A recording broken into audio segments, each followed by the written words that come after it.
മൂടിയ കുന്നുകൾക്കിടയിൽ സ്ഥിതി ചെയ്യുന്ന ശാന്തമായ ഒരു ഗ്രാമത്തിൽ ബാലൻ എന്നൊരു വൃദ്ധനായ വിളക്ക് നിർമ്മാതാവ് താമസിച്ചിരുന്നു. അദ്ദേഹത്തിന്റെ കട ഗ്ലാസ്, കടലാസ്, തിളങ്ങുന്ന ചിരട്ട എന്നിവ കൊണ്ടുള്ള വിളക്കുകളാൽ നിറഞ്ഞിരുന്നു.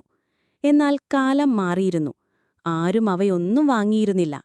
എല്ലാ വീടുകളിലും വൈദ്യുത വിളക്കുകൾ സ്ഥാനം പിടിച്ചു. ഒരു മഴയുള്ള വൈകുന്നേരം കുന്നുകളിൽ ഇടിമുഴങ്ങുമ്പോൾ ബാലൻ ഒരു പിച്ചള വിളക്ക് മിനുക്കുകയായിരുന്നു.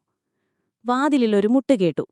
നനഞ്ഞൊലിച്ച് ക്ഷീണിതനായി തകർന്ന സൈക്കിളുമായി ഒരു ചെറുപ്പക്കാരൻ അവിടെ നിൽക്കുന്നുണ്ടായിരുന്നു. "സാർ, എനിക്കൊരു വെളിച്ചം തരാമോ? എന്റെ മകൾക്ക് പേടിയാണ്. കൊടുങ്കാറ്റിൽ വൈദ്യുതി പോയി." ബാലൻ പുഞ്ചിരിച്ചു. അദ്ദേഹത്തിന്റെ കണ്ണുകളിൽ വാത്സല്യം നിറഞ്ഞിരുന്നു. കൊത്തിയെടുത്ത പക്ഷിപ്പിടിയുള്ള ഒരു ചെറിയ വിളക്ക് അദ്ദേഹം കൈമാറി. "ഇതിന്," അദ്ദേഹം മൃദുവായി പറഞ്ഞു, "അരികിൽ ദയയുണ്ടെങ്കിൽ കൂടുതൽ തിളക്കമുണ്ടാകും." ആ മനുഷ്യൻ തലയാട്ടി. കയ്യിൽ വിളക്കുമായി അതിന്റെ ഊഷ്മളമായ വെളിച്ചം മഴയിലേക്ക് മാഞ്ഞു പോകുമ്പോൾ മിന്നിമറയുന്നുണ്ടായിരുന്നു. ആഴ്ചകൾക്ക് ശേഷം ബാലൻ മറ്റൊരു മുട്ടുകേട്ടു. ഇത്തവണ ആ മനുഷ്യൻ തിരിച്ചെത്തിയിരുന്നു. അവന്റെ പിന്നിൽ നിരവധി ഗ്രാമവാസികൾ, ചെറുപ്പക്കാരും പ്രായമായവരും, ജിജ്ഞാസയും ആകാംക്ഷയും നിറഞ്ഞവരായി നിന്നിരുന്നു.